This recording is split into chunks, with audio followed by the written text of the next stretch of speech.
Welcome back to my channel. Today, I'm going to talk to you a little bit more about applying for visa, the student visa more specifically, if you're intending to go to PNU to study.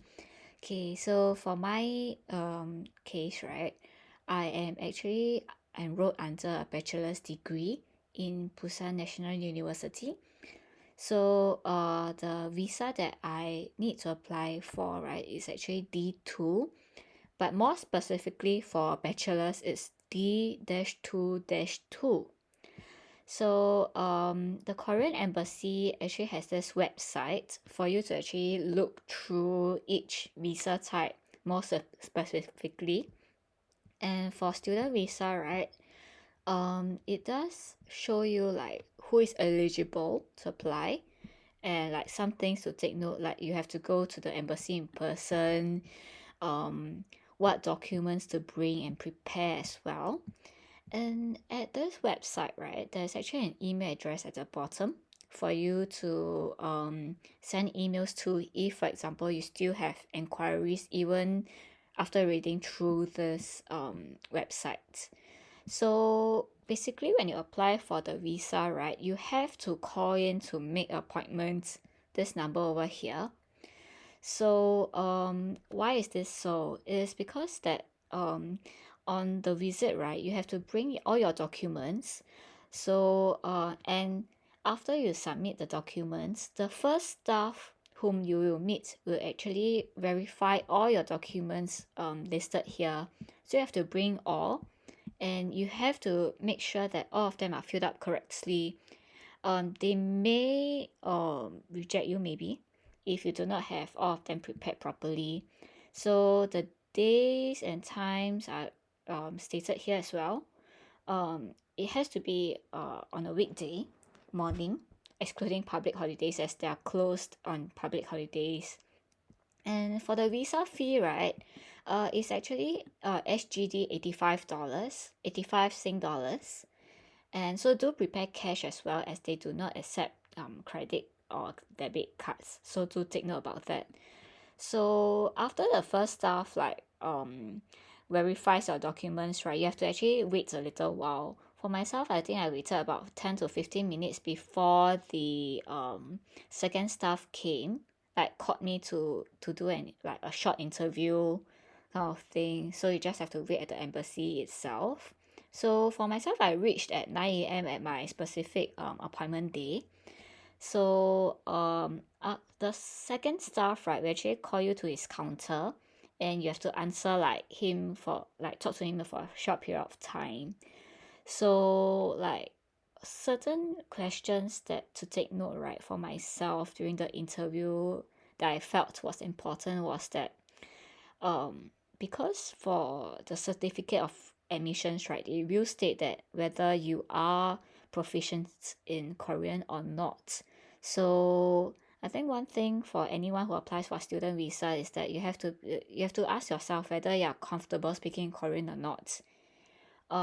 It might differ case to case, as there might be students who apply for courses in English or just for the Korean language course or whatever. It might differ. But for my case, for a bachelor's degree, the staff verified with me whether I can speak Korean or not.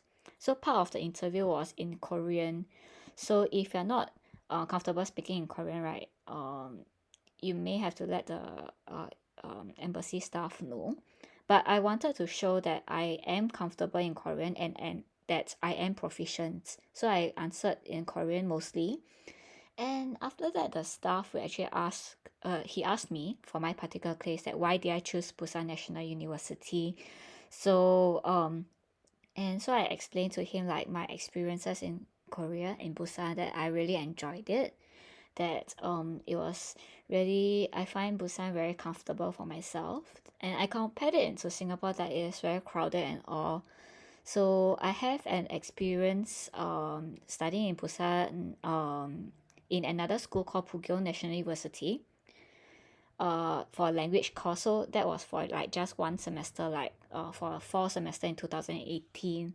So I explained that to say that because the interviewer actually asked me like both schools, both Busan National University and Pugyong National University are very close by. So why did I choose Busan? I told him, oh, I really liked it there. So that was how I justified my questions, my answers. So because I came from a polytechnic, I studied totally a different course from the bachelor degree course that I applied to.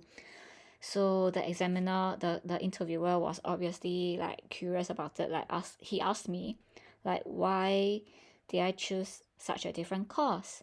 So for myself, right, I told him that, oh, nowadays there are many Korean companies internationally, even in Singapore. Like if you compare it back like 10 or 20 years ago, nowadays there's really a lot of Korean companies. So I told him that I think that a Korean degree will really help me to expand and to upgrade myself in case I do really want to work in a Korean company, which brings me back to my point that why I wanted to study in Korea. Like I like Korea and the culture there and stuff like that. So it like reinforces like my answers. And like I think one last thing that he asked me was that whether I am aware of the quarantine requirements. So it is stated in their site as well. Over here, there's a like a agreement to facility quarantine over here. So it's over here. You can actually download it to print it out because they have to like you have to go for quarantine when you reach Korea. So it doesn't matter like which city you go to, but you have to be quarantined for the first 2 weeks due to COVID. So he'll just like ask you because there might be some people who do not know. So this site is really very informative. It has like all the documents that you need to print out, like all the documents here as well. And you will need your photo, one colored photo, and your passport with at least 6 months remainder. So all this you have to prepare beforehand. So it might take a bit of time. So just take note and like what it states here, like to arrange your schedule accordingly. So my experience was not very complicated, I would say. And I'll say that you do really have to do your homework before applying. And I think most Singaporeans will not face such a big issue unless really like there's something suspicious about you. I have seen online that about places like the US that are stricter. Maybe because like some people they do go for the intention of maybe like working or marriage instead of for this like it's a student visa, right? So obviously you have to go there to study instead of like the main purpose to find a job or to marry. Like maybe you have a spouse like a boyfriend or girlfriend there who you like to marry, but that's not a point of the student visa.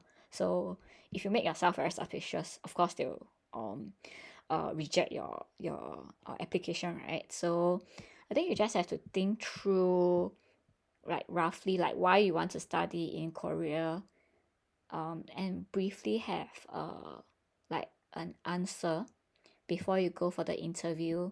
So I hope this video helps you and I hope you guys all the best for your interview if your student visa interview is coming up. All the best. Thank you for watching.